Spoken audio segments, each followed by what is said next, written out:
আসসালামু আলাইকুম রহমতুল্লাহি ওবরাকাতু। আল্লাহর শান্তি, দয়া এবং রহমত আপনাদের সকলের উপর বর্ষিত হোক। আল্লাহ রসুল সাল্লাহ আলাইসাল্লাম বলেন, যেই বিবাহে মেয়ের অভিভাবকের অনুমতি থাকে না সেই বিবাহ বাতিল, সেই বিবাহ বাতিল, সেই বিবাহ বাতিল। নবীজির জীবনাদর্শ পর্যালোচনা করলে দেখা যায় যে সকল গুরুত্বপূর্ণ জিনিসেই সেটাকে আরো জোর দেওয়ার জন্য আল্লাহ রসুল সাল্লাহ সাল্লাম সেই কথাটা 3 বার বলতেন। তো এই হাদিসেও যে বিবাহ বাতিল কথাটা আল্লাহ রাসূল 3 বার বলেছেন, তার মানে এটা অবশ্যই গুরুত্বপূর্ণ।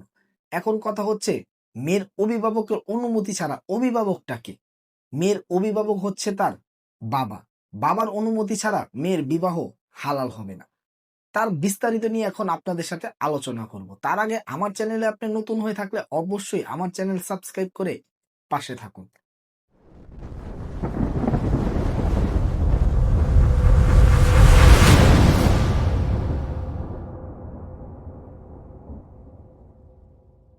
এখন কথা হচ্ছে, কোন বিবাহের মধ্যে মেয়ের অভিভাবকের বা বাবার অনুমতি থাকে না। এখন মেয়ে একটা পছন্দ করেছে, সমাজের 3rd ক্লাস ছেলে, নেশাখোর কিংবা দুশ্চরিত্রা কিংবা লো কোয়ালিটির, তখনই কিন্তু বেঁকে বসে অভিভাবক।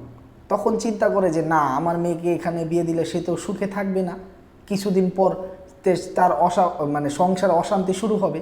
কারণ সে তো বাবা, সে তো অভিভাবক, সে তো অভিজ্ঞ, সে অবশ্যই সমাজের সম্বন্ধে জানে, সে অবশ্যই মানুষের ভবিষ্যতে কি হতে পারে সেই মানুষটা সে নিয়ে অবশ্যই সে ভাবে। এটার জন্যই তো সে তার মেয়েকে বিবাহ সেখানে দিতে চায় না। আর তখনই বেঁকে বসে আবার তার সন্তান, তখনই পিতামাতার অবাধ্য হয়ে সেই ছেলের হাত ধরে পালিয়ে যায়, যা বিবাহ করে কোনো কাজী অফিসে, যে বিবাহ করে কোনো কোর্টে, সেই বিবাহ অবশ্যই বাতিল। কেন? সেই বিবাহে মেয়ের অভিভাবকের অনুমতি নেই, বাবার অনুমতি নেই। এখন অনুমতি নেই দেখেই তো মেয়ে পলাইছে। অনুমতি থাকলে তো আর মেয়ে পলাইতো না। এখন বাবার সেখানে অভিভাবকেরই দোষ কি বলেন? অভিভাবক তো চায় আমার মেয়েটা সুখে থাক। এখন অভিভাবক জানে যে সেই হলো সমাজের সবচেয়ে লাফাঙ্গা ছেলে, সেই ছেলেটার হাতে আমার সন্তানটা কিভাবে উঠাইয়া দিই, তখনই কিন্তু অভিভাবক দিতে চায় না। আর মেয়েরা তো বাস্তবতা জানে না, মেয়েরা সেই দিকেই নজর দেয়। এখন ওই সংসারে তো পিতামাতার অবাধ্যে মনে করেন বিবাহটা হয়েছে, সেইখানে সুখ হওয়ার সম্ভাবনাটা আসলেই কম। আর সংসার যদি মেনে নেয় তাহলেও সুখ হওয়ার সম্ভাবনাটা বাস্তবিক অর্থে দেখা যায় যে সুখ আসলে খুব বেশি হয় না, যেটা এখন আমরা বাস্তবতায় দেখতে পাচ্ছি। এখন আরও একটা প্রশ্ন হচ্ছে, অনেক মেয়ের তো বাবা থাকে না, সেক্ষেত্রে মার কি অনুমতি থাকবে?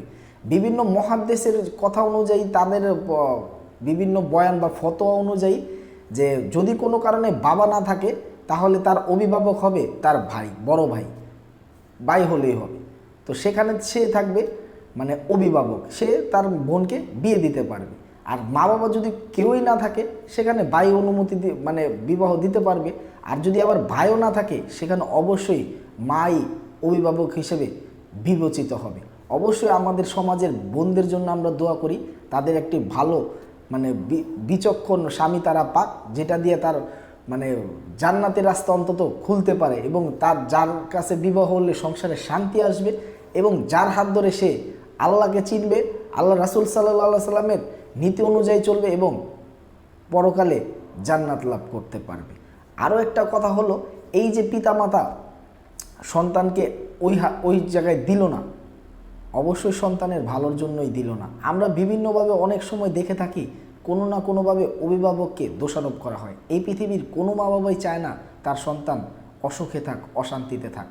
সবাই চায় তার সংসার শান্তিতে চলুক।